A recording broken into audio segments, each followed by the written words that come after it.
सभी को जय श्री राम।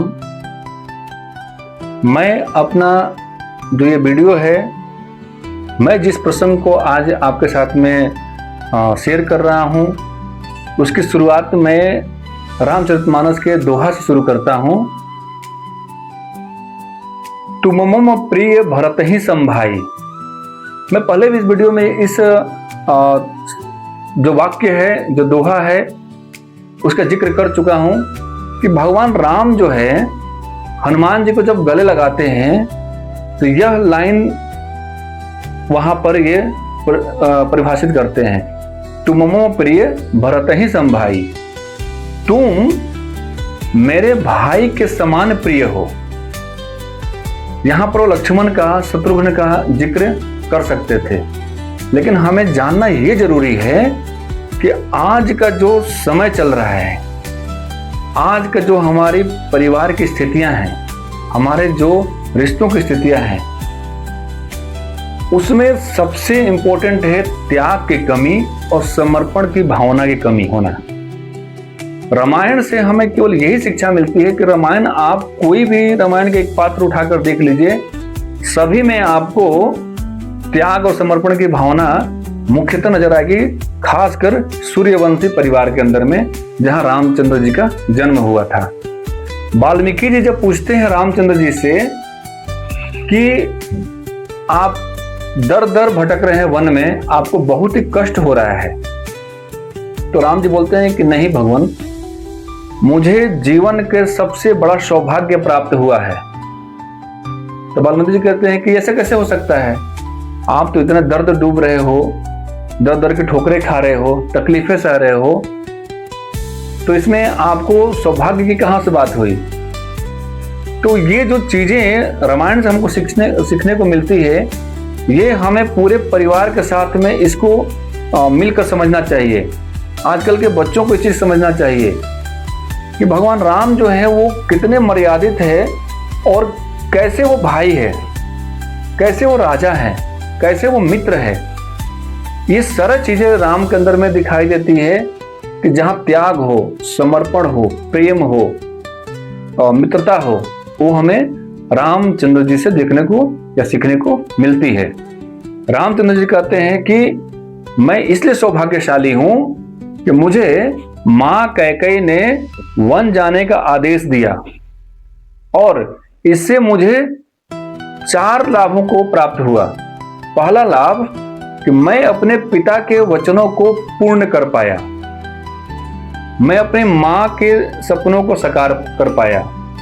याद रखें, आप दुनिया में कितने भी तीर्थ कर लें, कितने भी जगह पर पवित्र घूमकर आ जाएं, लेकिन अगर आपके आचरण से, अगर आपके माता पिता प्रसन्न नहीं हैं, तो उस तीर्थ का, उस पूजा का कोई फायदा नहीं है, सब व्यर्थ है। माता पिता के वचनों को पालन करना ही पुत्र और पुत्रियों का सबसे प्रमुख धर्म होता है। यह चाहे हम किसी जाति के हों, चाहे किसी भी धर्म विशेष के हों, हर एक परिवारों में इसका महत्वपूर्ण योगदान होता है।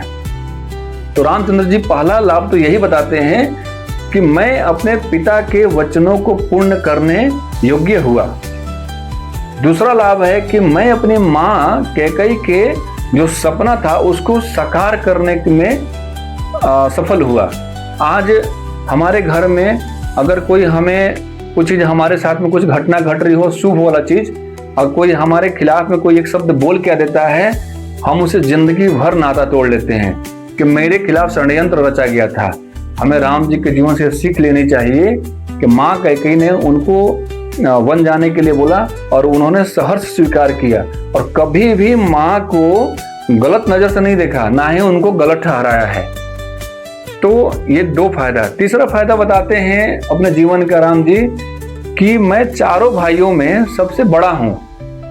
अगर मैं राजा बनूंगा तो मैं और बड़ा हो जाऊंगा और इससे मेरे और मेरे भाइयों के बीच की जो दूरियां हैं वो बढ़ जाएगी। लेकिन अगर मैं वन गया और मेरा छोटा भाई भरत राजा बनेगा, तो वो राजा बनने के बाद थोड़ा सा बड़ा होगा, तो मेरे में और मेरे भरत के बीच में जो दूरियां होगी ना, वो थोड़ा सा कम हो जाएगी।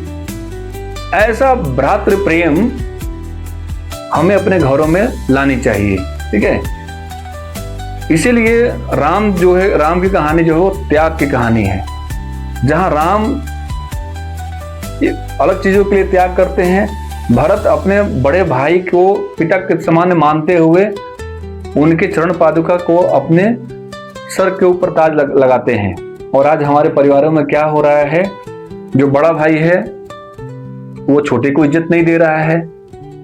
अगर बड़ा भाई छोटे को इज्जत दे रहा है तो छोटा भाई जो है वो बड़े को तो पिता तुल्य तो छोड़िए समझना, वो अपने अहंकार में या अपने को बड़ा दिखाने के कोशिश में वो उनकी इज्जत नहीं कर रहा है।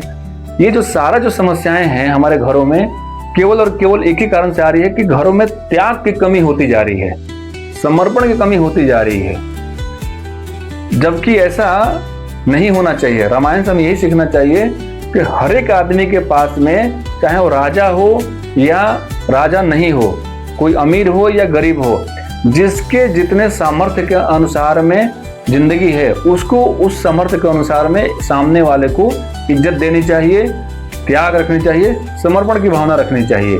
लेकिन हमारे घरों में ये दूरियां होती जा रही है। हमें लगता है कि अगर मेरा छोटा भाई अगर कमा रहा है और मैं नहीं कमा रहा हूं, तो वो पैसा नहीं दे रहा है या किसी कारण से घर में मदद नहीं कर रहा है, तो सबसे बड़ा दोषी वो है। जबकि ऐसा नहीं है, वो नहीं दे रहा है, वो उनकी जिम्मेदारियां हैं, उनको ऐसा करना चाहिए। हमें अपना कर्म जो है खराब नहीं करना चाहिए, और कर्म जब भी खराब होता है वो केवल और केवल एक चीज से होता है, वो है हमारी सोच। अगर हमारी सोच अगर गलत है तो हमारे कर्म खराब ही होंगे। इसलिए अपने सोच को सही रखिए। भगवान राम के जीवन से ये समझना है कि कैसे हमें अपने भाइयों के साथ मिलकर रहना चाहिए। घर में छोटी मोटी समस्या आएंगी और आती रहेंगी, लेकिन त्याग रखना है, समर्पण की भावना रखना है, प्रेम भाव रखना है, द्वेष नहीं रखना है, तभी हमारा परिवार जो है मिलकर रह सकेगा। तो आज मैं वीडियो के माध्यम से यही बताया कि घरों में प्यार बढ़ाने के लिए हर एक घरों में रामायण का होना बहुत जरूरी है। बच्चों को रामायण में क्या होता है, रामायण घरों में क्यों सुनाई जानी चाहिए, बच्चों को समझानी चाहिए, और बच्चों को यह भी बतानी चाहिए कि महाभारत का क्या रोल है जिंदगी में।